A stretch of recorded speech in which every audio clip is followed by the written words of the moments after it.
My name is Oliver Markley. I'm coordinator of the IONS Austin Consciousness Explorers community meetup group.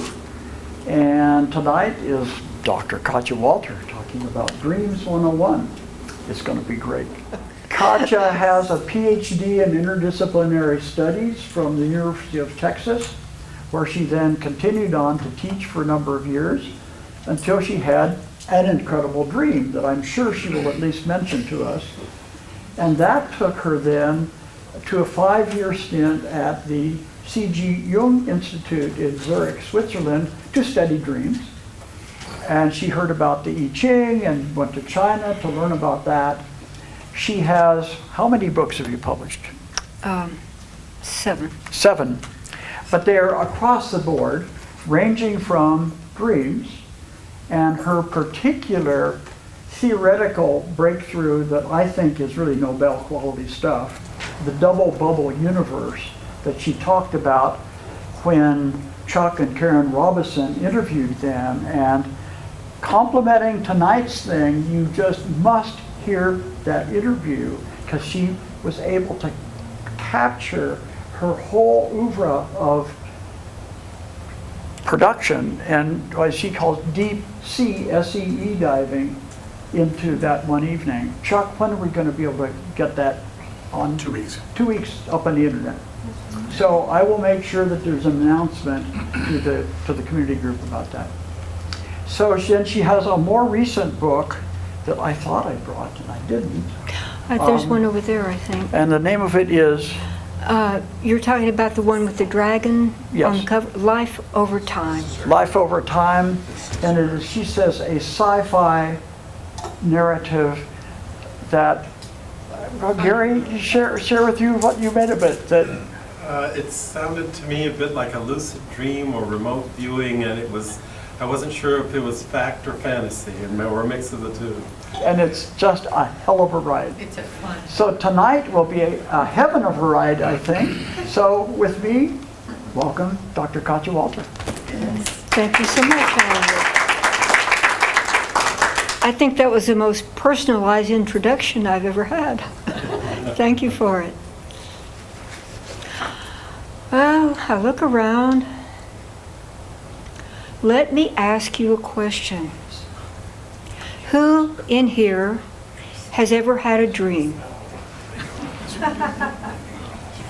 I expect that just about everybody here can remember at least one dream that you've had. Some of you probably dream frequently. You're here because you're interested in dreams, probably.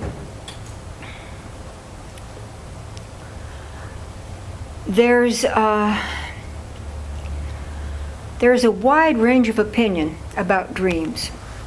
Do they mean anything or not?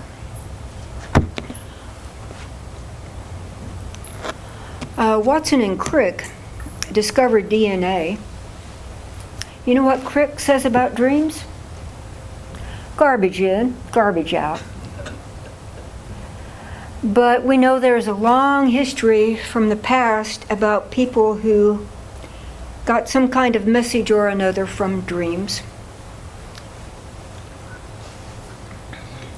As we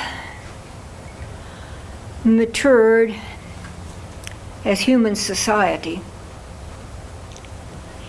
people began to take less and less stock in dreams. There was a time when it was natural to think about your dreams, talk about your dreams with each other. And as we became a more, I'll call it, literate and educated society, we began to think that information has to be packed into books or lectures. How many of you think that dreams mean something? Okay, I agree. I always thought that dreams meant something or another from the time I was a little kid. I can remember dreams when I was very small, but I didn't know what they meant. The people around me didn't talk about it as in terms of meaning. You might say, I had a wild dream last night, or that sort of thing. But it was not until I was 42 and had a dream that bowled me over, the one that Oliver's talking about, that I decided I needed to learn about dreams. And I quit teaching at UT and went to Switzerland for 5 years to try to understand the meaning of dreams and how to work with them, how to understand them, why do we have them. I learned a lot of things at the Jung Institute, but my favorite part was the part of working with dreams. That's why I wrote that book, Dream Mail. I decided to take 30 days of my ordinary life and each day record any dreams that I had, and each day in that month try to explain how to deal with that kind of information in that kind of dream, how to understand it, get something out of it, and utilize it. I decided that instead of doing one of those manuals where you look it up, it says black cats, dangerous. No, that's not true, that kind of stuff. Dreams are not like a cookbook. You take one black cat and two bridges and it means this. They operate a whole different way. They operate very subjectively instead of analytically in the logical, linear, Socrates, if this and this, then this kind of thing. Dreams are not mathematics. Dreams work through relationships. They ping relationships. You may think, oh, I had that dream about Arnold Schwarzenegger because I saw him in that old movie last night on TV. That's not true. The dream just picked up that symbol to help symbolize something for you in your dream. That's what I wanted to learn about. So I asked my unconscious, I said, in these 30 days, please give me dreams that work in an order that are understandable to people. I was trying to make a contract. The more you work with your dream life, the more it will work for you. You can ask it to help you understand a problem, help you find a solution, help you have a better attitude or a more whatever you need to change something in yourself. Because you see, the dream is trying to get you to adjust something in yourself so that you go through the next day in this proper stance to deal with whatever the issue is that's on your mind. I spent 5 years at the Jung Institute. Then I came back here to Austin. I decided I wanted to work with dreams and also write on the other things I was working with. Because one aspect of that dream that was life-changing for me was the fact that God was in it. Here I was teaching writing, literature, and business English at the University of Texas. I taught in 3 different departments at UT. None of those were hard sciences or math, but in this dream, as I say, God was there, and God showed me, it took me back through time. It was like a movie in reverse, going back to the time to the beginning of the universe. And I saw how it began, but I had no understanding. It was like I was a baby, newborn into the world, looking around thinking, duh, what's that? Because I had no vocabulary to explain what I saw. Nothing of physics or math that could explain it, and yet I saw how it began. Then I went back before that to the beginning of all the universes. I saw that there were a lot of them. This is just one of them. Each was different, each was unique, each had a different purpose. And the most amazing part, this was all held, all created in God's love. Now that's pretty drastic for me at that time because I was an agnostic. God? I don't know.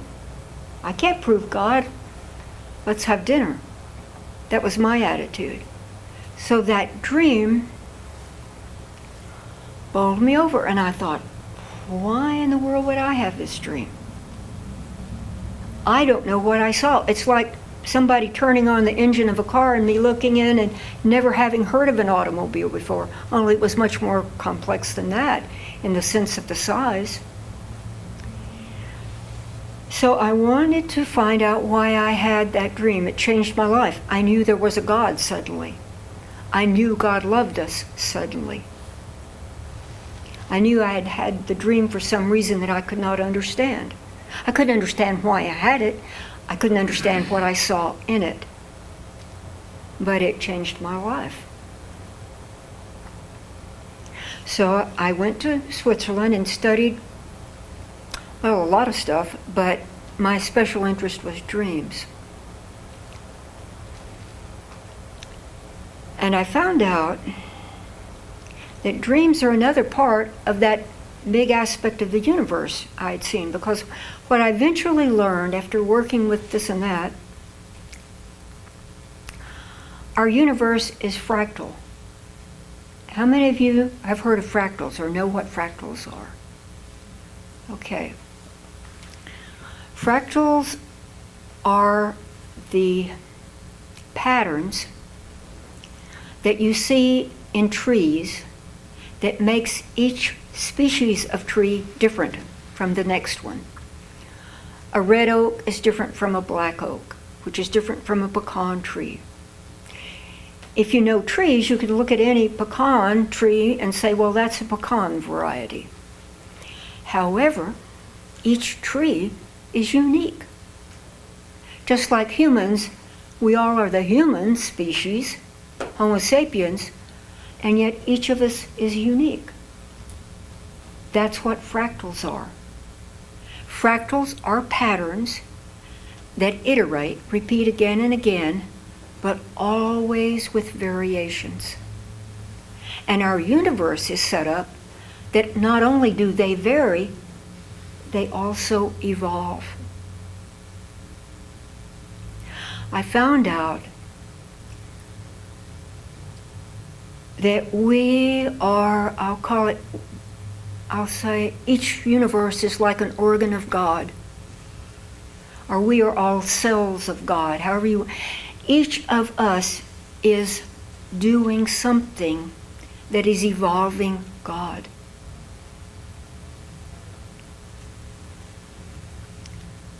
The reason you have dreams is they're trying to cue you into an appropriate behavior, attitude, idea, or whatever is the next issue.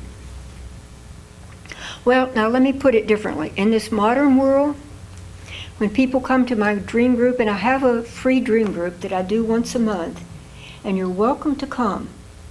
If you would like to, do we have enough of these I can send around one to people sign on the back? Actually, there's a sign-up list that you'll have that has their phone Where numbers is it? and email if they chose to. Oh, you mean the sign-in? We can, okay. If you would like to come to the dream group, I'll be happy to email you where I live. It's at my house, and it's once a month. Okay, you have dreams to cue something in you. Let me give you an illustration. This is very basic, but I try to tell it to people at first so to get the idea of the purpose of a dream. There's a species of bird that has a red spot on its throat. What is the red spot for? When a parent comes up, male or female, with a worm in its mouth and stands on the edge of the nest, that red spot cues the baby nestlings to open their mouths. Think what a time waste it would be for the parents if the birds didn't open their mouths. But automatically, when the nestling sees this red spot, it opens its mouth. That saves a lot of time. You get a lot more food that way. ornithologists have found that that is so ingrained that they don't have to have a bird there. They can just hold up a card with a red spot on it, and the bird automatically opens its mouth. Now that cueing, that's a visual cueing, and it's specific to that species of bird. In other words, it is a species-specific automatic behavior. We humans have gotten so complex in our lives, in our minds, in our daily dealings, that I believe that just as those species-specific things are image triggers for birds, we have individual-specific image triggers, and that's your dream. Your dream is trying to trigger a behavior in you. Now, usually when people start coming to my dream group at first, the dreams they will tend to deal with are old stuff. You deal with old stuff at first because we all have wounds and scars in our psyches, and we need to heal those. As time goes by, people deal more with now events, problems of now, issues of now. But as time goes by, you also start to have future predictive dream. And that's how you know when you're cleaning up your psyche. When you don't have to spend all your time talking about stuff when I was 3 years old or so forth. Now, if we have individual specific image triggers, as we began to develop ego consciousness, generally speaking, it seems to have begun on an average across cultures between 3,000 years ago and 2,500 years ago, where each person developed a really individual specific, this is me, I do this. Before that, we had been members of the group, the troop, the clan, the tribe, and we thought in those terms first. But as we all became these individualistic creatures who want our share of the pie and so forth, the ego often began to fight whatever was in the dream.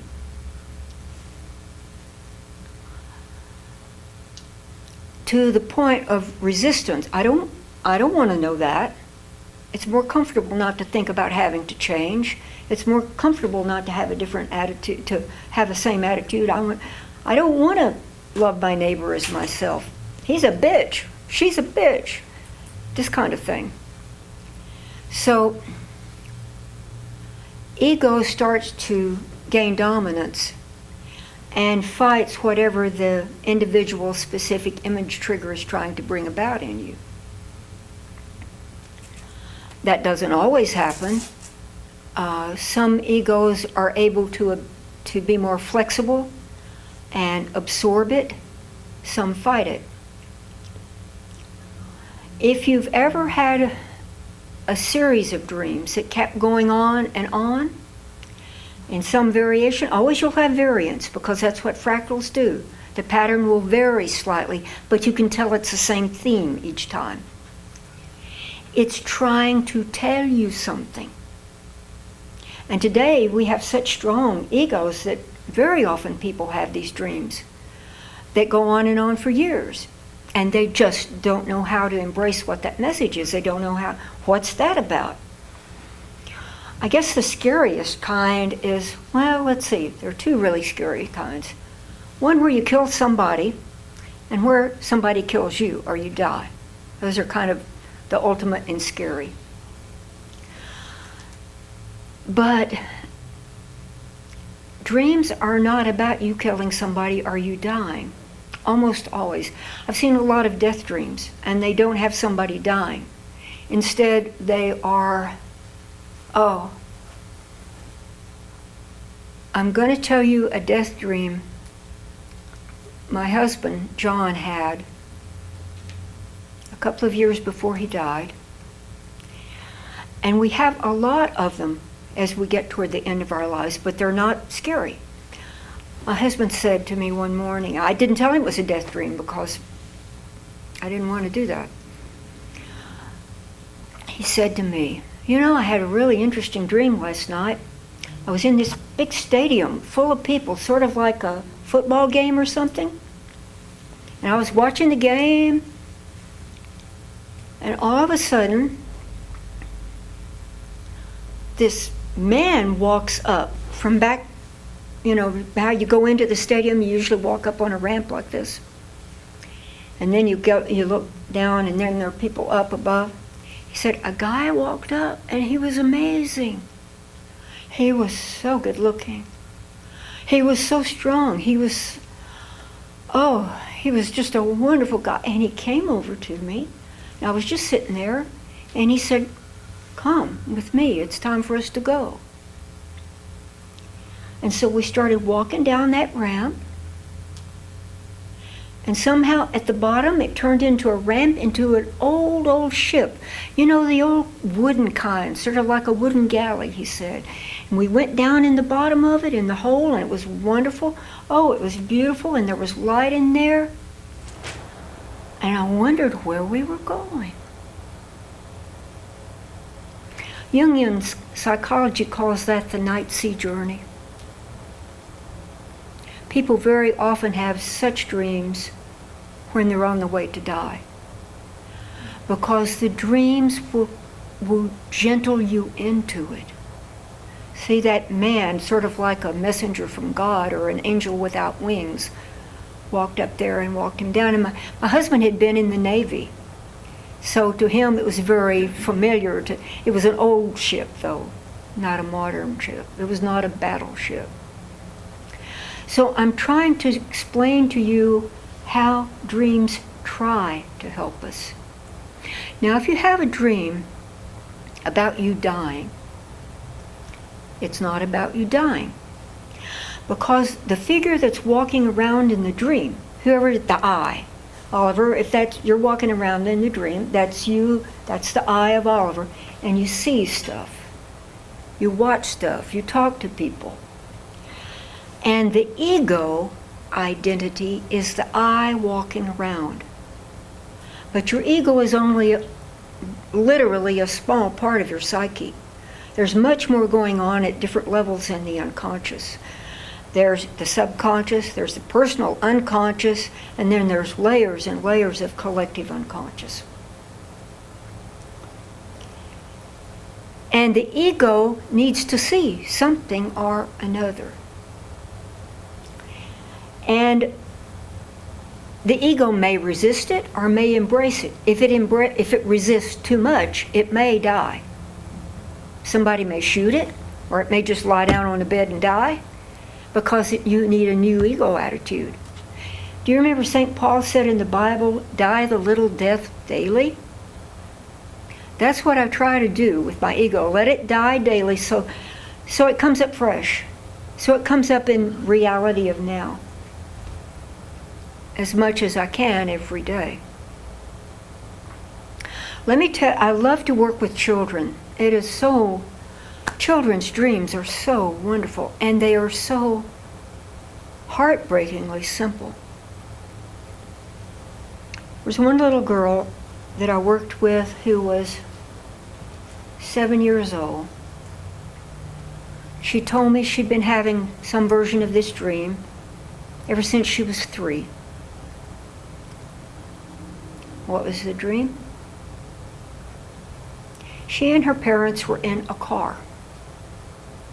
Her mother and father were sitting up there in the car. And suddenly they came to this deep, deep dip in the road. It was full of water. But her father just drove right into the car. The car right into the road. On down, down, down, down, down, under the water. Somehow the front doors opened and the parents went like this. And the child climbed to the front and kept hitting on the dashboard, thinking that she could somehow make something work in the dashboard so the water would go down, the parents would come back, the doors would close, they would go out, and it didn't happen. And she was holding her head up like this in the dream. She had that dream right before her family, her parents started proceedings for a divorce. It was a very messy divorce. So let's talk about that dream and talk about a few things that are being said in the dream. The child is in the back seat. She's not driving the car, and she's not even the co-pilot, so to speak. She can't affect it. Generally speaking, in a dream, water is a sign of emotion. Some version of emotion. It will vary so much depending on what kind of, maybe it's a glass of water and I drink it. Then it's beneficial to me. Or maybe it's a calm ocean and I'm looking out at the vast expanse. Well, that's emotion to the deepest levels of the unconscious. Maybe it's a directed current channeled in concrete. That's something about taking your emotion and focusing in a very purposeful course. But what was that little girl in? It was purposeful course in the fact that the water went down and across the road, but it was wild. Somehow the car doors came open, the parents were washed out. That's emotion that's overwhelming. It just was drowning them. And it drowned her parents, so to speak, because they disappeared, and her head was just like this above it. So this little child was trying to hold her head above all the emotion that was going on during the divorce. And the dream was telling her how to survive in it. Because if she had gone under, that would have been a bad sign. She was somehow maintaining her identity. And the dream was telling her what to do all the time when these parents were saying bitter words to each other and about each other. It was saying, keep your head above it so you don't drown. Now, it's a very simple story. But imagine how useful it can be if you're a little 3-year-old child and you're going to go through 4 years of dragged out hell.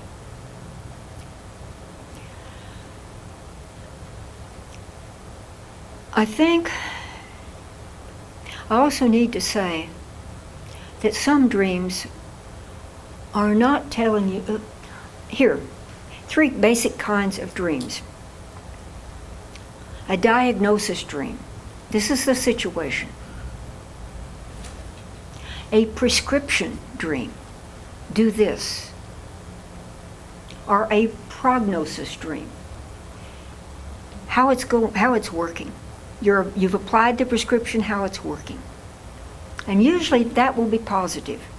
Because if you apply the prescription, some way or another, it brings things to a better outcome. Some dreams are not in those 3 general categories. They're sort of one-offs. Every once in a while, somebody will have a true dream that predicts something that's going to happen the next day. I had a friend once who said, do any of you ever know her, Shaman Osham? Yes. Yeah. This is what Shaman told me once. She was a very interesting person, wasn't she? Yeah. She said, you won't believe what happened to me last week. Let me tell you about it. She said, I had a dream that I was backing out of the driveway and I hit somebody. I hit a car. And I didn't know what to do. She said, and the way her driveway was fixed, it was sort of like it was a little hard to see if there was somebody coming. It was a row of those, what do you call them, long, tall cylindrical trees. So she said, this morning when I went out, I was in such a hurry I was going to back right out. But I remember the dream, and I just sat there for a minute. And as I sat there, I watched a car speeding right behind me, and I would have hit it if I had gone right back out. So every once in a while, there's a dream like that. They're pretty rare, they're pretty unusual, but they do happen. Well, Shaman was very much in touch with her unconscious. I went one time with Shaman and one other person on a vision quest.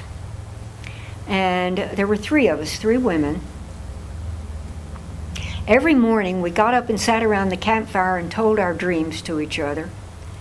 And then we went out during the day and tried to see what the dream had told us, in the world. So perhaps that's why she had a dream that was so immediate, because she really tried to stay in touch with her unconscious. I think if you're ready to do it now, we'll go ahead and do your dream, Janet. Do you want to? Do you still? I asked somebody if somebody I knew would volunteer a dream, and Janet was kind enough to do so. I haven't seen your dream yet. I'll tell you why I don't look at dreams ahead of time. Do you want to hand about? Because I feel like the whole thing is about synchronicity. I don't want to have preformed conclusions before we start to talk about it. Could I have one?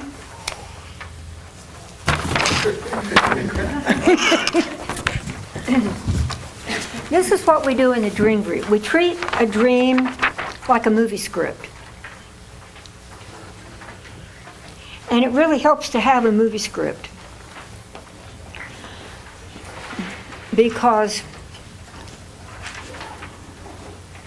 when you have a dream,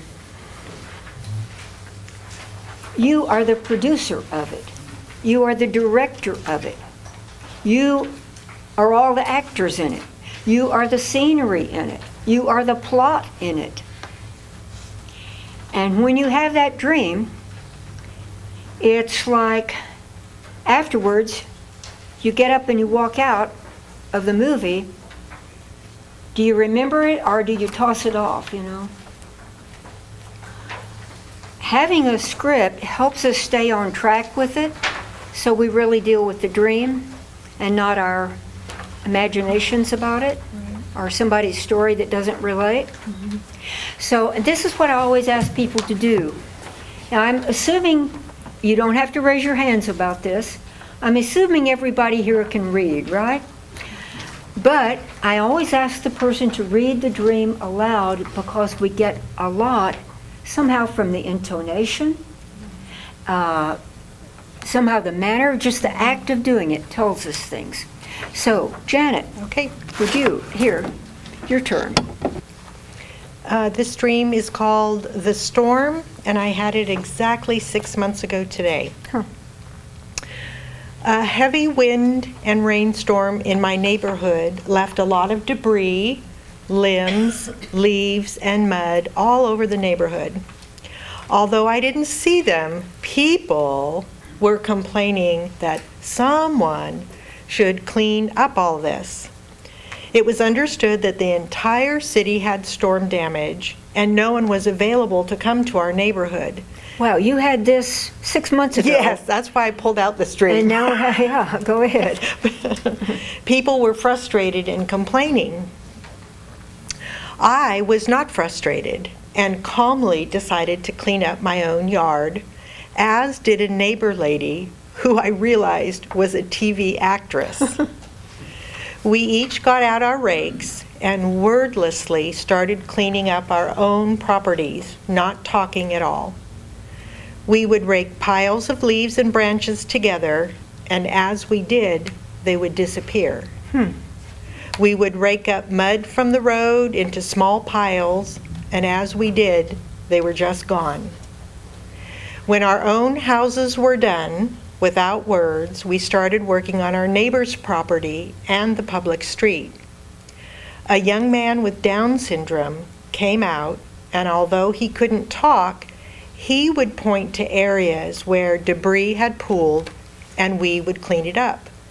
Again, as we cleaned, the piles would disappear. We continued and did the entire neighborhood in this manner. I was so grateful that I had all these tools, different kinds of rakes, metal rakes, bamboo rakes, shovels.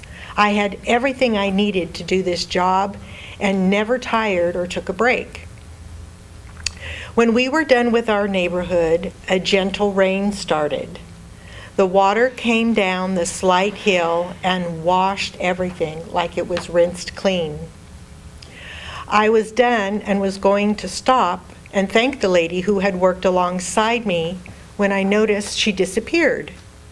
She had gone down the hill, walking through the rivulets of water and melting snow. She turned around a corner. I followed, and when I turned the corner, I saw an exact duplicate of my neighborhood that I never knew was there. I said, "What is this place? It's exactly like ours." She said that when they built the community, I'm going to start crying. It's still emotional. She said that when they built the community, they wanted a place for low-income people. And I instantly knew it meant different races, too. And so they had built a separate place for them to live. I felt so sad that they were separate. Their homes and neighborhood were exactly like ours, identical, just as nice, just as beautiful.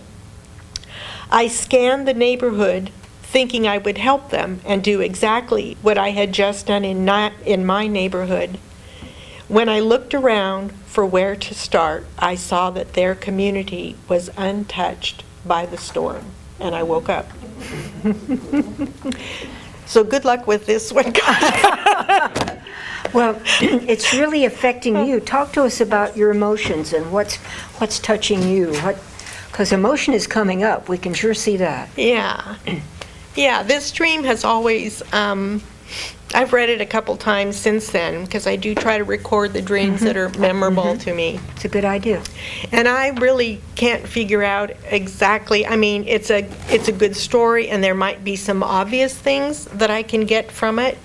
But I think dreams are more than just what we see on the surface. Well, tell us what you see. Tell us what you're feeling, because you were having emotion. Right, yeah. That's a key point in Well, itself. I had this dream, but this is the truth. Truth is okay. Yeah, it's after Trump was elected. Truth is okay here, right? And I felt a sadness after Trump was elected, and just prior to this dream and around the time of this dream, I was thinking, now, how can I get involved and make a difference? And so I started thinking, well, I'm going to get active in volunteer work, and I was on different websites looking for places that might be of interest to me, that I really felt a passion for that cause. That you could do something to help. Yeah, and not just anything. It had to be something that resonated with me. So I was doing that at the time. So that might explain the last part of the dream, that I felt sadness that certain people had been separated from the others, that there was Excluded a distinction. from. Yeah, thought that they were less than others. That seems really obvious, so I don't know if that's it or if there's something much deeper than that. But the first part of the dream was really bizarre. It was just this quiet working and just no talking, but just in total sync with this other person without a word shared, and it was really, it made me feel really happy and good inside. Yeah. Okay, let's talk about this dream as if all of us, we went to the movie, Okay. and we saw Janet's dream up there. Okay. There it is, everybody. You know how when a dream or a movie starts, generally speaking, you see something, you see a landscape or a person or something that lets you know there's something about this that's important for the story. Okay. We'll do this paragraph by paragraph. Okay. And I'm going to invite comments and queries on it.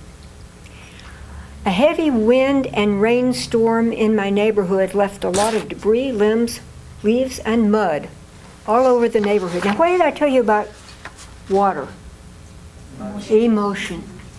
So we've got a lot of emotion in this, and it's coming down out of the sky. When things come down out of the sky, it's not like somebody pouring a bucket of water on your head. It's at a different level.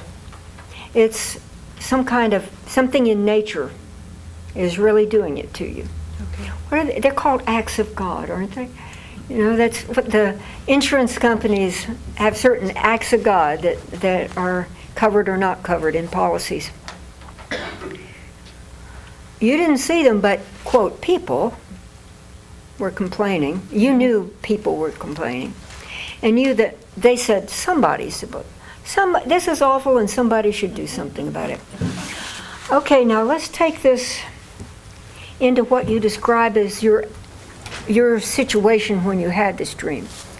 Trump had been elected, first part of March now, and you're thinking, what a mess, right? I'm not being political right now. She's thinking, what a mess. And debris, limbs, leaves, and mud all over. Mm-hmm. Isn't it kind of what we say when we're worried about something in politics? Somebody should do something about it. I can't. I'm just me. But somebody should do something about it. Well, in her dream, Janet, you decide you're going to do something about it. And there you are, really in literal life, then calling on the phone and looking around and trying to find a thing. Mm-hmm. Because people are frustrated and complaining. And you're saying, I can do something about this. Okay. Now, this is going to start to get personal, so you tell me to back off if you don't want to say something to the world, okay? What did you decide to do about real life, a project? Instead of getting involved in a volunteer agency, I made a list of my representatives and their contact information, and that's all I did. And that's all you did. Okay, what I'm going to say to you is that what I think happened because of this TV actress.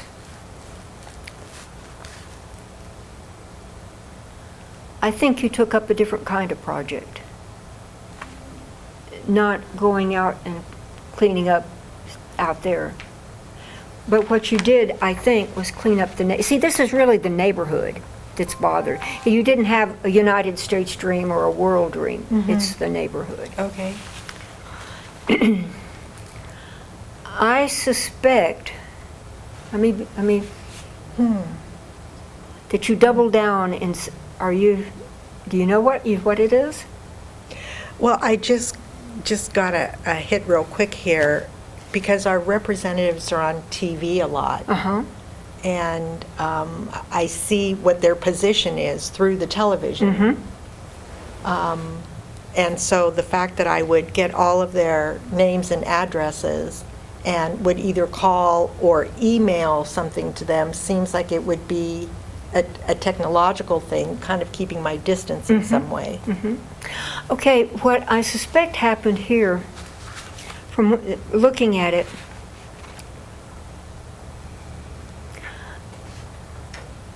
I suspect you cleaned up your own, call it neighborhood. I don't mean going out and cleaning up debris. That you tried to act in ways to change the world right there with the people that you relate to. He's nodding his head, yes. This man lives with you, so perhaps he knows. Probably we've been doing cleanup. I think that it's about doubling down in being a better person yourself. I think it's that, and you see, okay, here's when we get into Jungian type stuff. In terms of terminology, as a female, and this happens whether you're gay or straight, as a female, females in your dream are called shadow. Now, shadow can be positive or negative. This is something people often don't realize. If I say shadow, people usually think, oh, that's bad. But people often can have a positive shadow the shadow is a part of yourself you're not realizing.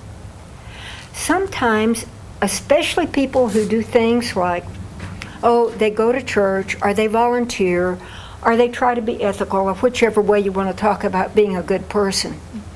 Sometimes these are the people who do not realize what positive shadows they have. They do not realize how good they are being, in other words. And I think that this TV actress is your positive shadow there.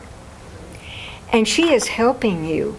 You do not realize how, at the start of the dream, you did not realize how capable you are. But look, you clean up the whole neighborhood with her, and you are so efficient.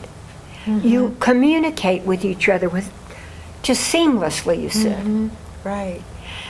And that means you somehow energized hidden capacity in yourself to do good and be good. And I don't mean in a goody-goody sort of way. Right. You see what I'm saying? Now, let me tell you what I thought.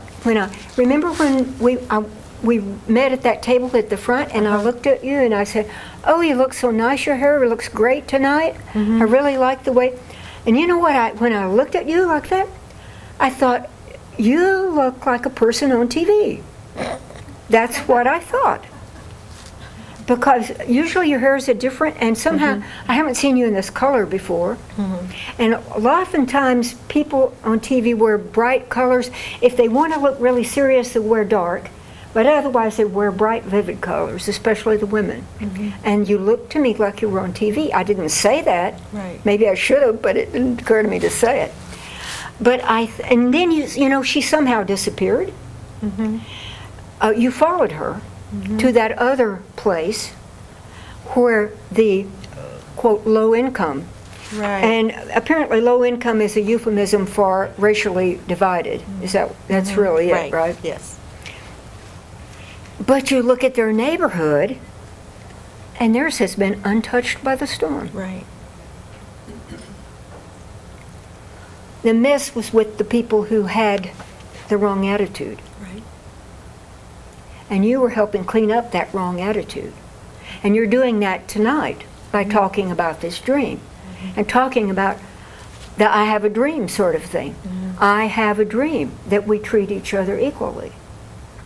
See, that's cleaning things up by making it known that you think this, that it feels good to feel this way, and that the result is that if you live that way, your community doesn't get touched by the bad weather in that sense. If we all pull together, it's different. The feeling is different. So that dream was trying to trigger something in you, knowing that you had the capacity. You had helpers. And you see, that's an internal helper. The TV woman, she's a part of you for you to tap into. And if the two of you work together with a good attitude, and there's something, I'm going to say, this TV actress, I don't want to say this in a way that makes it blanket all the time, but when you're on TV and when you're an actress, but she's, in this role, she's not acting, but there's something about putting on your best face.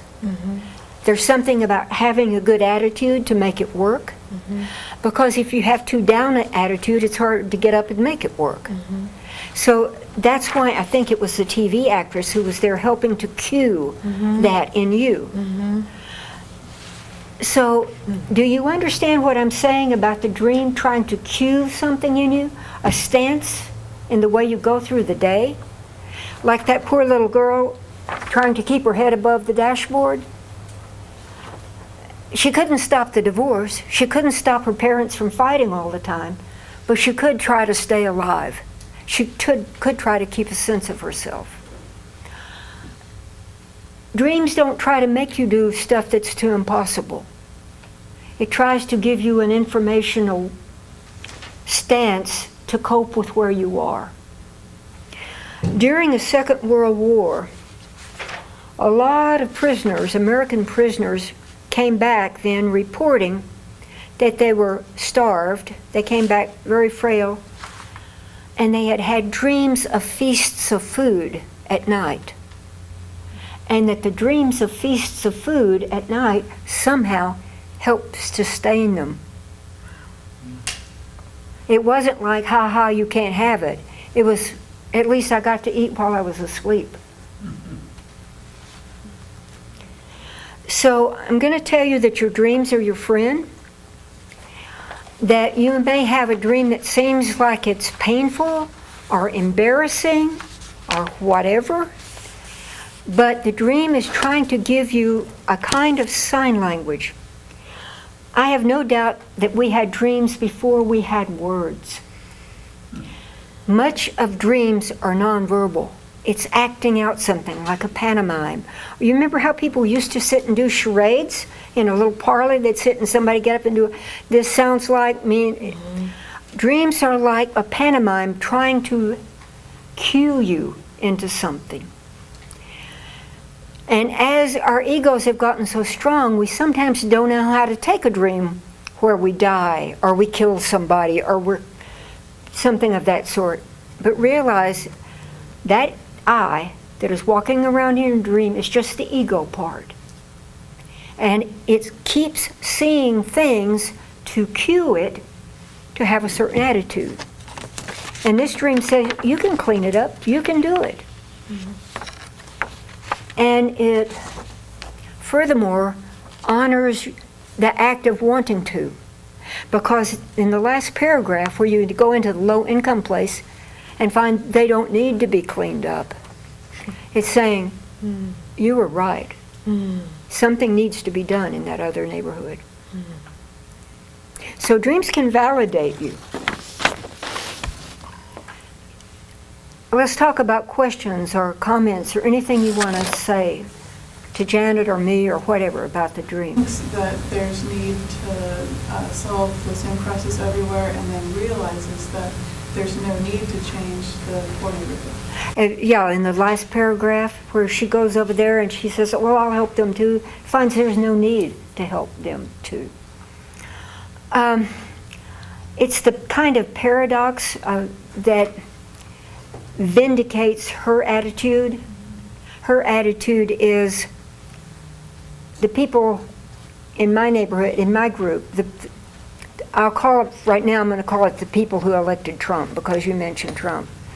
But it says, the surprise, she got vindicated, yes, I was right. My neighborhood was the one that was messed up. Do you get what I'm saying? Like there was a huge storm that affected typically everyone in the region. But not that many. Typically, the storm affects everyone, the entire region, right? In all areas, and so there was. No, it wasn't in all areas. There were two neighborhoods, right. And in one neighborhood they were messed up, in the other neighborhood they weren't messed up. Right. So there's assumption that everyone was messed up and needs to be fixed, and then the revelation that the poor neighborhood actually was all right after all the whole time. Yeah. Well, what I'm trying to suggest is this. In her world, her ordinary world, she thought it's not about messed up trees and so forth, it's messed up attitudes, messed up behaviors, indifference, insolence, callousness, that kind of stuff. When she got through with her neighborhood, she and the team of two, she found the TV woman walking over to the other one where she didn't even know existed. she realized that world was near hers, but unknown to her. When she got there, she found that those were not the people who needed to change their attitude. And so she was right in wishing that the other neighborhood be clean too. So the element of surprise is merely, let me see, maybe somebody else can explain it better than me. I know where I'm trying, go ahead. I was just thinking of the sort of biblical idiom talking about like take out the plank in your own eye before you try to take out a plank in somebody else's. Mhm. Maybe removing the plank, Mhm. you can see that the others was clear. Yeah, that's one good way of putting it. Yeah, they didn't need it, but it's Right. now I'm going to be simplistic. It's the Trumpians who needed it. Yeah. I'm really struck by, you'd rake up the things into small piles, and as you did, they would just, they're gone. Was that They would just wonderful? disappeared. Yeah. What is that about? Well, these dreams are not literal, they're symbolic. Think about all the times that when you start to do working on something, doesn't it happen for you? It clears up by itself. Often when I'm trying to write something and I can't figure out what do I say? How do I get this sentence to work or this idea to work? I'll walk away for 10 minutes and feed a cat or something. I'll come back and suddenly my unconscious has resolved it. I sit down and immediately I've got the answer. Once you apply yourself to it with the right purpose or the right stance, things resolve themselves. I love the way that the problems, that they disappeared. Yeah. Krishnamurti said that to be on the road is to be home. So it's kind of like once you initiate putting things in piles and you see what is, it's like you get clear about the truth of what is, then it's like it takes care of itself. That's right. Somehow, have you ever found this? I found this sometimes. Sometimes I'll change my attitude about, well, if I can think of a real one. I remember it used to be when I was in school, if I was having trouble in a subject, I would try to change my attitude about it, and then it was so much easier to study for it. You had a hand up. Okay, go ahead, you Renee. Uh-huh. What I thought about was once you got your own stuff cleaned up, then you realize that other people were living clearly in their own way anyway. That's a good way to put it. That could Yeah. be true. Yeah. Okay, she's next, I think. Go ahead. Yeah, I just had this observation, which is that they're the two identical neighborhoods, one for the low-income people and one for your neighbors. And it made me think of that statement, separate but equal. It goes back to, now I'm like having a senior moment. The time before the civil rights movement. Separate but equal. Jim Crow. It's so perfectly embodied in the dream. It's just, well, the concept of separate, that ideally that's how it's supposed to be. And we all know it was never really like that. I mean, Yeah, it wasn't not really really equal, like but that it was in real life. separate. Like the schools were, completely different. They were Right. supposed to be equal, whatever. So. And you had another comment? A comment or a question. The part of the dream that resonated with me strongly was the discovery of another world that's very similar that you didn't know existed. And I can't quite say what it is about that. I think I've had dreams in which that has occurred, and I remember a childhood thing when I discovered all the kids in the neighborhood were part of a book club that I had not been invited to because I was the youngest one. And then it was like, oh, this is going on, and it's like initiation. When you discover something that everybody knew but you didn't know. Yeah, it's like a world opens, a new world opens. Yeah. I like that part too. Yeah. Yeah. Could you comment on the Down syndrome? Oh, yes, let's Yeah, talk I'm about curious it. about Notice that, too. she doesn't spell it Downs syndrome, but rather Down syndrome. And these little quirks. These little quirks, you know, there's a thing called Freudian slips. Well, these are Jungian slips, where there's a little change in the spelling or and it'll tell you a whole lot. I was really down about that. Oh, my God. And that's, Never thought about that. yeah, so let's talk about he's a male in that. Yes. Okay. Okay, she would be your positive shadow, the TV actress. Okay. And he would be what's in Jungian terms is called your animus. For a female, that's your animus. If it were a male, it would be your anima of an opposite sex. Okay. The opposite sex character is your animus or anima. And an animus is your symbol of can-do power. I can do this. I'll simplify. Action Jackson kind of thing. Get out. It's like yang energy. And yang energy is active, moving, doing things. And he's down. He doesn't think he can do it. But look what happens with him. He would start to point. That needs to be word. I can't talk. And so once you start doing it, you see, the woman is there to help you. The guy is there to get you initiated into it, because at first it seems like I can't do it, but I'm down. But then that's what goes together with Oh, it. my. Whew.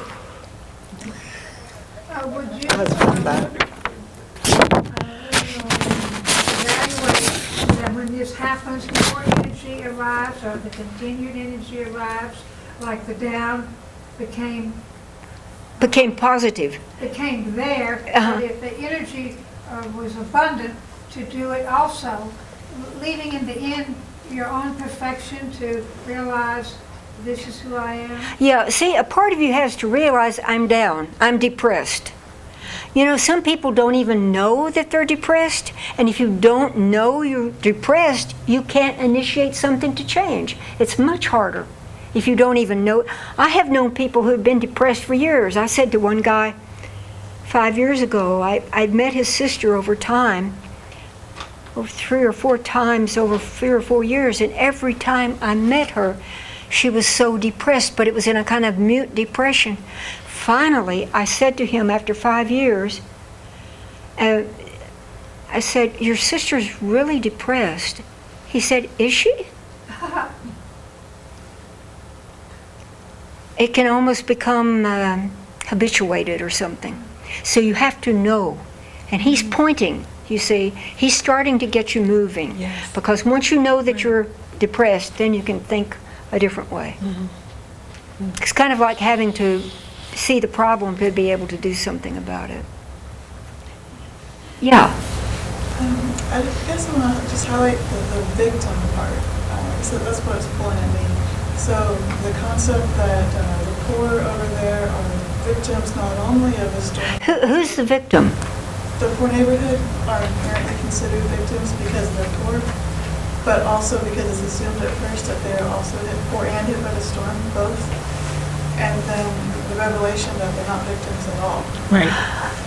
Okay. And in the dream, I don't know if this is helpful, but in the dream, they were so happy. They were happy to be living in beautiful homes. They were happy. No, it's not in the dream, so I'm glad you're saying that. They were completely joyful, very happy to live in this lovely neighborhood. They were unaware that their neighborhood was separate than ours. So I want to ask, do you consider poor to be more associated with Democrats or Republicans? Is that a change to the narrative?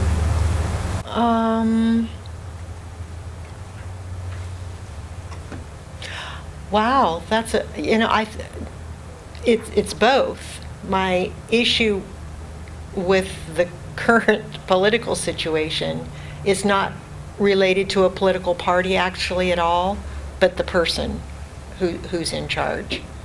So I don't know if that's helpful for you, but I really didn't distinguish Democrat or Republican. So the poor would be a victim more of Republicans or a victim more of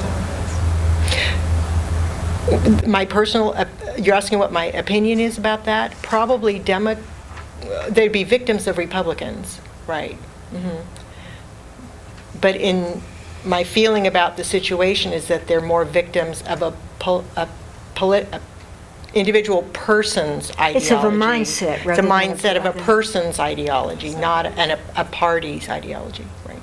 So you don't really see any political tone to this? I mean, I don't quite. No, it was a person, right, having a particular view that's expressed that's hurtful. I guess the reason I say that is because a lot of rural poor consider Trump their champion. So it's quite a twist. Okay. I don't think it's a matter of a party. I think it's a matter of an attitude or a person. Because Trump has been working with the Democrats lately. I Right. mean, as of 2 days ago. Yeah. I'm curious, Janet, about your emotional reaction after all this time, when you started reading about going down to the other neighborhood, and you really got very emotional there. What does that mean to you? Why are you feeling that? Well, I think I'm feeling a lot of emotion about it now because I'm thinking about the DACA thing, which I do feel really strongly about. How these people, in my opinion, have every right to be here. They're contributing members of society. And it seems like it's an accumulation of things that we're targeting people based on, their race rather than who they are as humans. Let me tell you what I think about her emotion. You saw how it welled up Yeah. in her at that point. I think this paradox is the moment that you were validated in your cleanup work.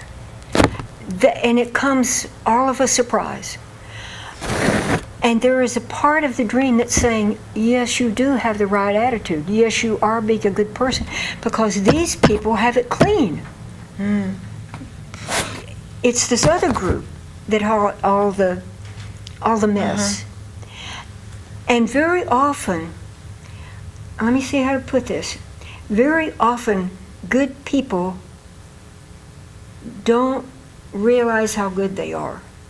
And they aren't getting that enough validation in the world because you're not going to be able to get rid of Trump, right? So we have to find where we can work, and we have to still maintain the right attitude, even if we can't go out and change Washington or what. We still have to maintain it in our own environment, and it's very it's overwhelming when you get there and you think, oh, these are the people, and oh my goodness, it's an exact duplicate, and look, this isn't messed up. They're happy. Yeah. So we need validation sometimes. Would that explain then that we were done with our neighborhood and there's always a few little leaves and a little few tiny things left behind, but this gentle rain came Oh yeah, and we didn't talk cleaned about the gentle rain. everything. This just is like it emotion. was This a is brand new gentle street. emotion. Okay. See, that's like a blessing. Okay. That's the adjective in there is very important. Just like the first rain was a rainstorm. Right. Oh. Were you going to say something, Mitchell? Yeah, I mean,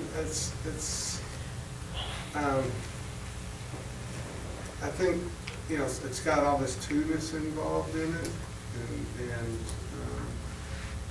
there's so much of it. Point it out, because that's When I a... read it that way, I see lots of dawning awareness. Uh-huh. And, Mitchell's been in my dream group for what, 20, about 20. a lot of years. Whatever it got going. Yeah, I mean, there's, first there's this, herself and the TV actress. And A two-ness. and the neighborhood and the other neighborhood. Yeah. And the other neighborhood's a reflection of the first identical reflection. TV actress, I think, is this alter ego. This Well, it's her positive shadow. This dawning where, the more public persona. Uh-huh. And to me, it's like the dynamic of that two-ness, and that's the quirkiness of the dream along that what Oliver pointed out, the disappearing stuff. Mhm. And to me, that's always the key to the dream, is these quirky things.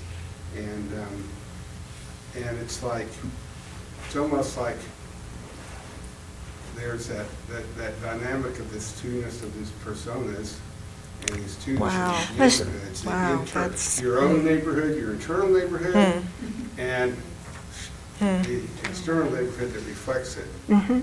And when you clean up internally, miraculously, Wow, so this might really not be about Trump at all. It could be about what this year's been about, Yeah, which it's is, not about Trump or Schwarzenegger, which it's is about. bringing up all this stuff, and, Personnel, but- but we have been, yeah, wow. as part of our building a relationship, majorly pulling in all the growth tools, Uh-huh. all the ways to clean up the other, Yes. the Yeah. Aegean state, There's always right? something to clean, Yeah. isn't there? And so I just that's- it's like I the know. reigning of all, these Yeah. people are so wealthy, and Yeah. there's all the stuff to get cleaned up. Yeah. And that for each of them that's cleaned up, it disappears. Yeah. What good news is that?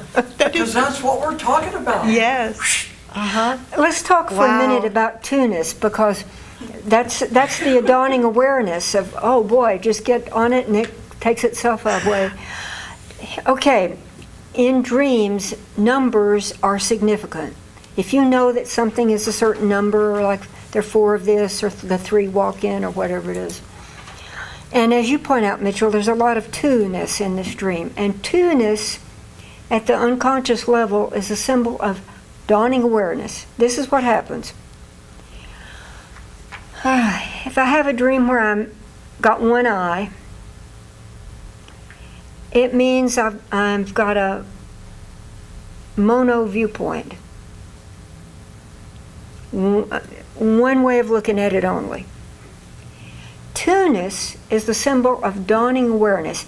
This eye says, the world's like this. This eye says, no, look, I can see the world's like this. That's dawning awareness. That's dawning awareness of a problem, like the Down syndrome. Then, after that, and in the third paragraph, last paragraph, you get to the point where you get what is symbolized in Hindu thought by the third eye. You go thesis, antithesis, synthesis. You get a higher perspective on it. And so if you have, that's the point of transformation. If you get to the point of 3, you've got transformation. A lot of times dreams are just 2s, but you went from 2 to 3 in that in essence. If you have 4, we'll talk about a few numbers. 4, if 4 is dominant somehow, it means stability. What it is, like think about a compass. What have you got? You've got north and south. That's a polarized pair. And you've got east and west. So you've got a pair of polarized pairs. It's like a table. There are 4 legs on this table. There are 4 legs on a chair. There are 4 wheels on a car. Why? The ultimate stability that we can reasonably afford. So when you have 4-ness emphasized in dream, it's something about stability. When you have 5-ness, and we're not going to go past 5 today, but when we have 5 in a dream, and that's somehow you notice it a lot, or it's 2 or 3 things that have it, 5. Think about this. The way we draw stars, we have 5 points. Have you ever tried to draw a star without putting the points down first? You know, you just kind of make one and then you do, and it's not quite, doesn't look too good. But if you have put your points first, then you can draw from point to point and make a nice looking star, relatively speaking. 5 is the number in nature that is a creativity beyond stability.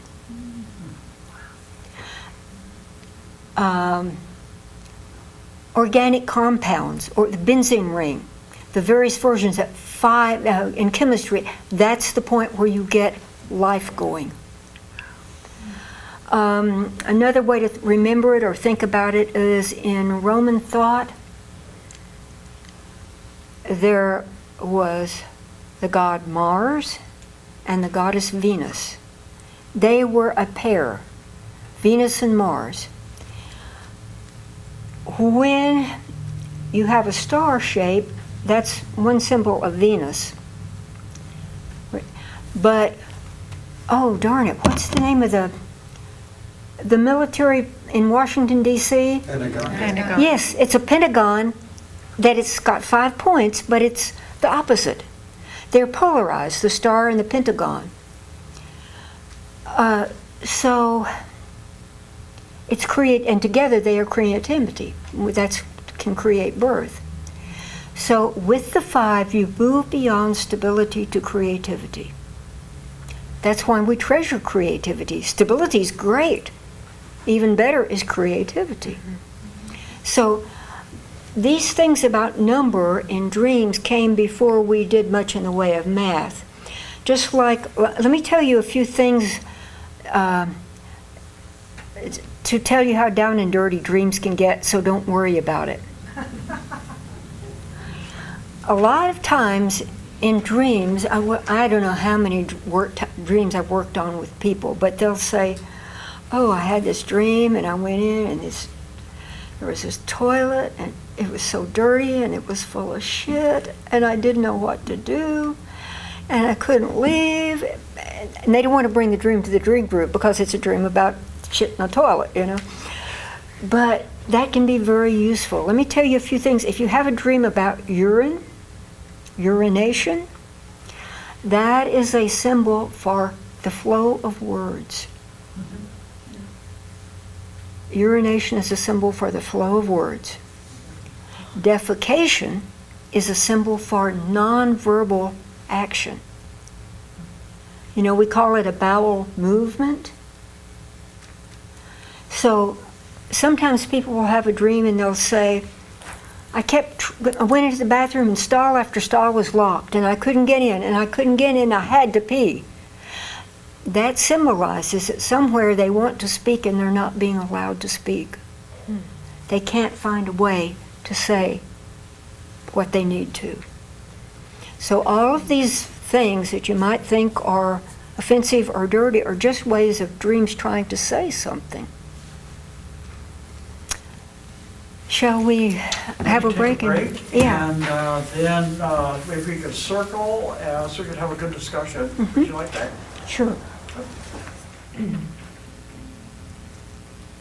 Mitchell, if you could tell people 3 things about the dream group, what would you say? Any dream group? Yeah, each one is unique, that's true. Okay, so universally, my experience Whatever. in 3 things. One is that it really it's done in a way where things come out. I don't know what it is, but things come out collectively, intimate things, and people tend to really be able to see their own life stories or other people's stories. So that's one interesting thing about dream groups. And the other thing is that the collective genius in a dream group helps bring things out. And oftentimes people validate each other's point of views in very different ways. Sometimes they even seem contrary at one point or another, but things tend to come together. And the third thing that's most fascinating is the collective consciousness. If you have 5 or 6 dreams that are done over a period of 2 hours or however long the dream group goes, there's a common theme. And it's always amazing. And so it's like there's almost a meta story that supports the dreams and the meaning. So it enriches the meaning, the collectiveness. And so it's like your personal dream is really part of the collective, I guess, is the amazing thing. I guess that's my Okay. three. Thank you very much. Or there Yeah. must be more. Well, I want to talk about those a little bit too, because I think those are really good points you made. It is amazing that we do dreams like we did that one. I ask people if they possibly can to write out their dream and bring enough copies for maybe 10 copies. You never know how many people are going to be in the group, but bring 10 copies so we can share. And if it's a short dream, you can just print it, cut it, print it, and cut them. You know, maybe you use 2 sheets of paper instead of 10. But the person reads a dream, we talk about the dream, and I ask for different people's questions, comments, and whatever, and the dream becomes alive. People feel it. It's like we're sharing that. After 1 or 2 or 3 dreams, after 2 usually, you begin to see, it's like a hologram forming in the group that's about some kind of issue. And each person will come in it from their own angle. So if the problem might seem like it starts out as one person's, but it's a general issue. And the strange, it happens every time, as Mitchell said. And we don't make it up. We're not bending the truth to make that happen. And it helps you to realize that we are part of some kind of pattern that is bigger. Because we don't call each other and say, now tomorrow night you have a dream about, we don't do that. But it happens every time. Katya, I saw something today and it just triggered a whole bunch of things for me. It was a little thing on Facebook, you know how we get all of our information from Facebook. But it was talking about that there's apparently whoever posted this thought that there is new evidence or new study or new thought about dreams that 2 people can share. Yeah. And I've had one of those. And I mean, it matched detail for detail with the person that who was my son, but we had the exact same experience. Yeah. And what's that about? Well, we can get in sync. Think about it. This is the way I like to think about it. You've got this electrical, have you seen, what is it, Prevagen that says that they discovered something that was started in jellyfish? I kept thinking, how nice, because doesn't jellyfish sort of look like brain? Okay, we've got this electrical, I'll call it jellyfish, in the skull. I think of it as a transceiver. A transceiver both sends and receives messages. One easy way we send messages by talking to each other. We receive messages, I think. Where does your dream come from that somehow works into the hologram of all the dreams in that group that time? It means that we are on a wavelength that we don't know about. And sometimes when 2 people are very involved with each other in one fashion or another, it could be friends or they could be enemies. But it's always some kind of emotional connection. See, dreams work more from emotion than they do by logic. You can't really logic a dream. You have to go into the feeling of the dream and see what the feeling is saying. That's why it's so matter, and several people pointed out, why did you catch your voice catch, your body catch when you got to the last paragraph? It really hit you. And I believe that the reason it did was because that last paragraph was vindication for you, that you were having a good a good value.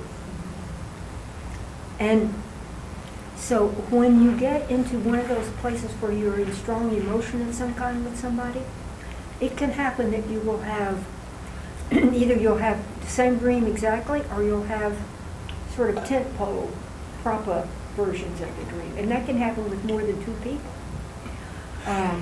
It can happen with several people in a group, if they're really intertwined in some fashion. And I think we are like transceivers. I think we send messages and we receive messages. And we're part of something that's bigger than ourselves. Katya, if we want to hear more from our unconscious, how can we promote more dream activity? Okay. Well, to be pragmatic first, if you're in a very stressful situation, it can be even the stress of a sunburn. Your body is stressed in that. It can be emotional stress. It can be financial stress. Whatever kind of stress. You burn up B vitamins a lot under stress. If you do not have enough B vitamins in your body, it's very hard to remember your dreams. So if you cannot remember dreams at all, it could well be that you're too stressed out. And that can be either a chronic condition or just a temporary condition. So you should really check your B vitamins and take a good multi-B for a while to help your nerves in the first place. It can also be stress of, I'll call it addictive kinds. If you're an alcoholic, if you do cocaine or a lot of drugs, that stresses your body a great deal too. If you're trying to quit smoking cigarettes, the best way to quit smoking cigarettes is to take a whole lot of B, because then you can tolerate the stress of not smoking. A lot of times alcoholics can do a lot better about cutting down and cutting out by taking a lot of B. So a general rule of thumb is whenever you're in stress, take more B. And one of the ways you can tell that you're in too much stress is if you don't remember your dreams. That's one way of thinking about it. The other way of thinking about it is that we live in a culture that dismisses dreams. So we don't have much in the culture to help us initiate change about remembering. It can be hard to make yourself get up and write down a dream. Usually you'll forget it in a few days unless it's a very unusual dream. You'll forget it and toss it off. It didn't matter. Garbage in, garbage out kind of thing. Can I say something at this point? It's, for many of us, we'll forget our dream within an hour of waking up.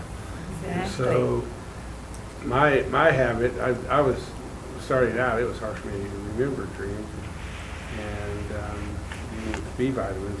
But when I made an intention to have a dream the night before I go to sleep, put paper and pen right there next to me, and I'd start writing. It would start coming more and more. And if I kind of like got stuck,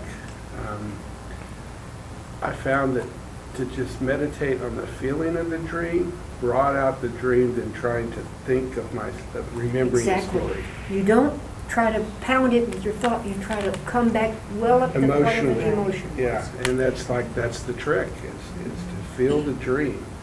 And it almost always works. It just starts coming out. But there's nothing better than as soon as you wake up, if you have a dream, to write them.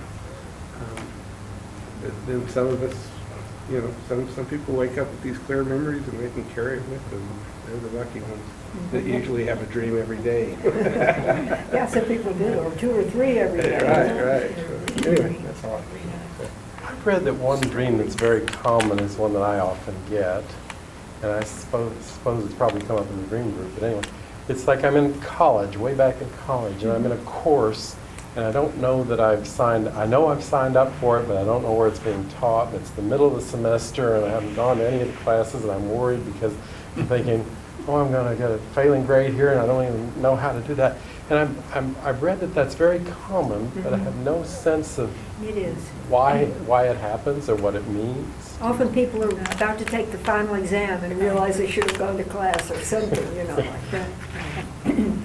Well, I'm going to just generalize now because I'm not knowing your circumstances or anything, so I'm going to generalize.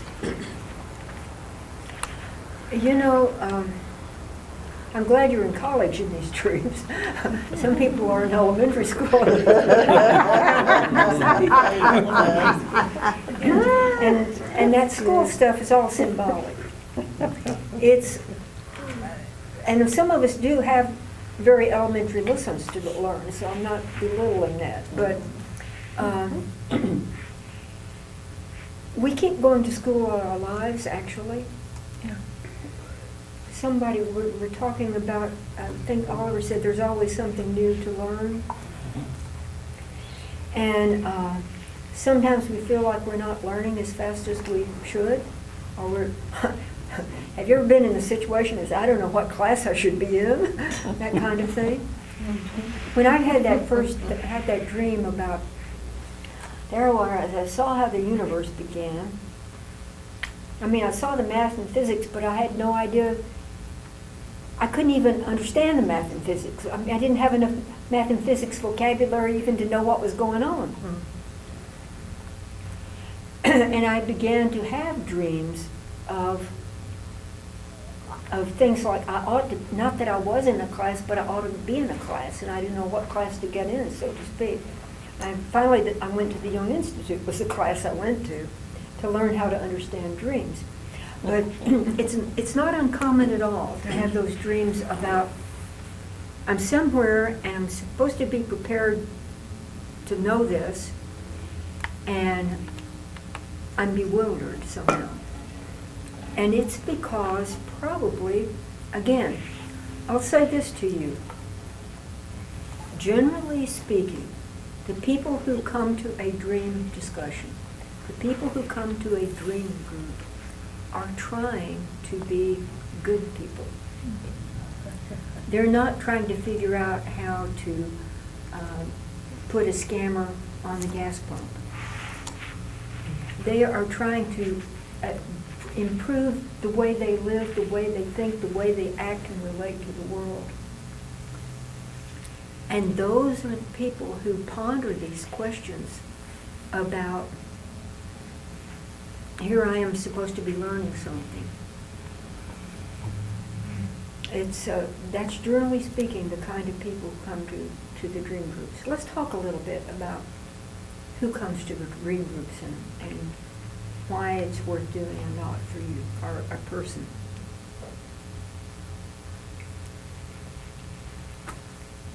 I've been doing dream groups. Well, I did some when I was in Zurich.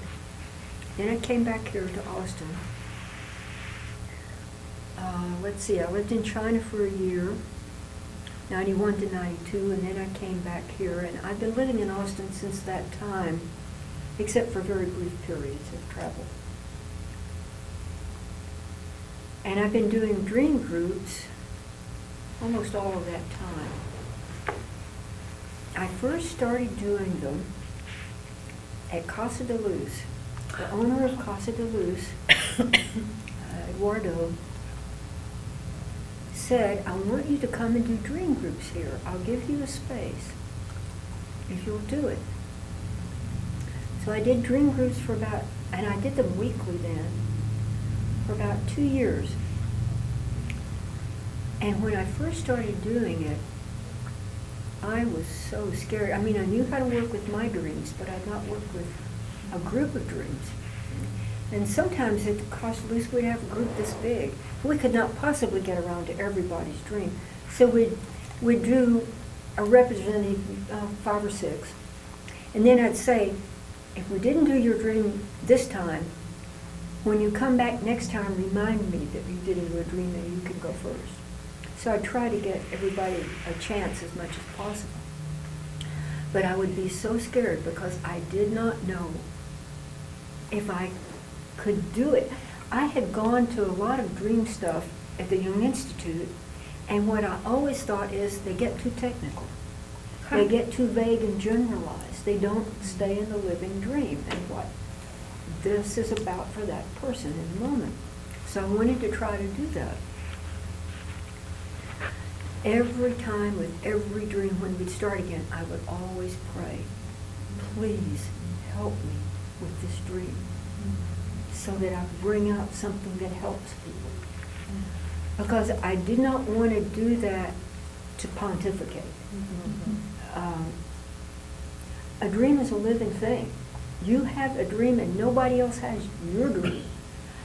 It comes to you uniquely. There are features that are shared in common, but it's always got a unique flavor. That's why I decided I didn't want to teach at UT anymore. I got so tired every semester spouting or just a general range of the same stuff. Dreams are endlessly fascinating because always it's uniquely relating to that person, that life, and in that moment. And there's really something wonderful about dealing with the living moment. And in a dream group, as you saw when we were doing your dream, Janet, where are you? There. Too close to be seen. I did know you were there when I first sat down, but then I thought, where? As you saw with doing your dream, it somehow pulls people in. They're not sitting there in a remote judgment of you. They're pulled in a way that they want to be involved. They want to help understand it, help. It's the mystery that's far better than mystery stories, because you don't kill anybody in a mystery like this. You know, mystery stories, if you've ever noticed, every mystery story will have a death in it. Why? Because death is the only thing you cannot undo. That's why they all have a mystery. There's death in it somewhere. You look and see, that's what they are. It's in there. But with the living dream, like a mystery of your dream, this is something a puzzle that we can open to work on to make life better. And that's true for each person in the group, in a dream. So, to have people willing to help you understand your dream and you help them understand their dream, it's a really wonderful way of relating. And it brings and at the same time, you are dealing with something that's bigger than people. And it makes you see that the invisible world seems like it's bigger than the visible world. We know a lot. There's a physicist, what's his name? He loves to say, we know much, but we understand little. And I think our culture has gotten a whole lot of things about knowing stuff, but understanding little. And by working on the dream, we're trying to understand it because it's delivered to you. Yeah. It's 2 minutes after 9, which is our usual adjourning time. I might just ask, are there any last burning questions anybody wants to ask? I actually have one more.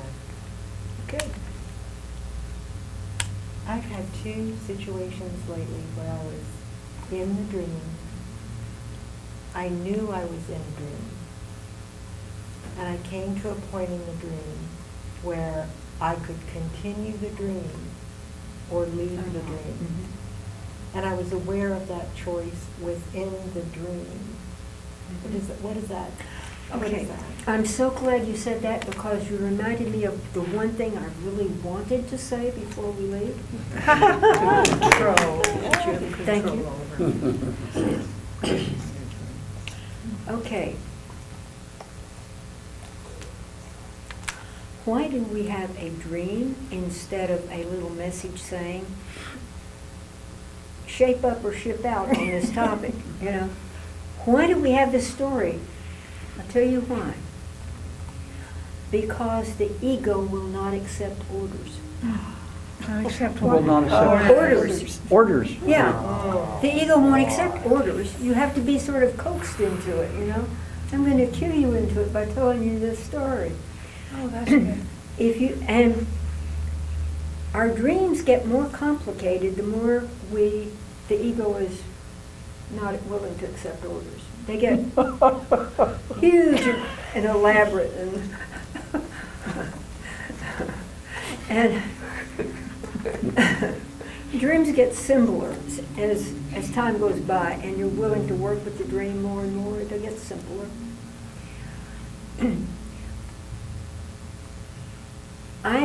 As I began to learn more about dreams, I tried to make a bargain with my unconscious that I was willing to accept the hard truth. Okay, I'm willing to accept it, show it to me. The more you start to cooperate with the unconscious, the more options you have. And you're talking about the options that you have to leave the dream or not. That's more conscious choice. Now, I'm not going to, this is a place where we get into a place with lucid dreaming where I want to make one very clear distinction. In a lucid dream, many people think, oh, this gives me a chance to make the dream go the way I want to. I'll simplify it and there are two kinds of lucid dreams. One where I know I'm conscious in it, and I know I have choices. And another where, damn it, I'm going to control this situation, and this time I'm going to win $1 million in the dream. You see what I'm saying? In the first, the ego is willing to participate in the dream and let it tell you something. In the second, the ego wants to control it. That's an ego so controlling that and it's okay to say, I think I'll turn this way or that way. I'm not saying you shouldn't have any choice, but I'm saying if you demand that the ego controls it the whole time, you are resisting the purpose of the dream. The purpose of the dream is always to tell the ego something it does not know. And if the ego thinks it knows everything, you're going to miss out on what the dream is trying to tell you. So I'm glad that you were able to have choices in your dream. I ask for your own good that you not spend your whole time in the dream controlling it, trying to. It surprised me. It was, That just means wow, you I can choose? Yeah, I you was can completely choose. surprised. You can choose. You can choose these things. Okay. But see, if you can, I'll say, the thing you need to control is your ego. That's what you need to control. And if you can let your ego and say, boy, I want to go look and see this, or I need to see that, I think, or that's fine. But don't be dictatorial. Right. That way you get the best of the dream.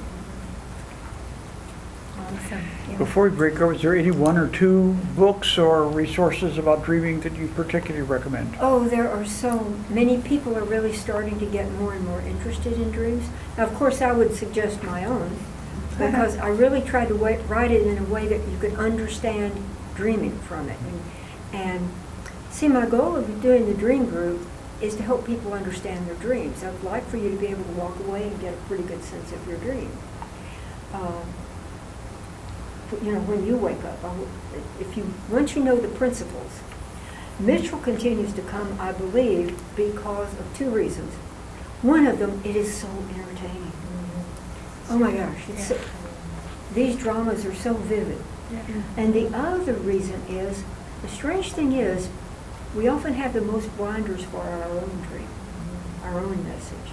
So it's always good. I love it. I do some private counseling. If a person has some kind of issue that they don't want to say to the world, or that it's extended issue, I do that. But my preferred way is in a group, because the energy of the group, the different perspectives of people helps so much. It really, as Mitchell called it, the collective genius. Okay? It is a place where you always come away with amazing learnings. Amazing wisdom comes out in these dream groups. Katya, thank you so much. Thank you.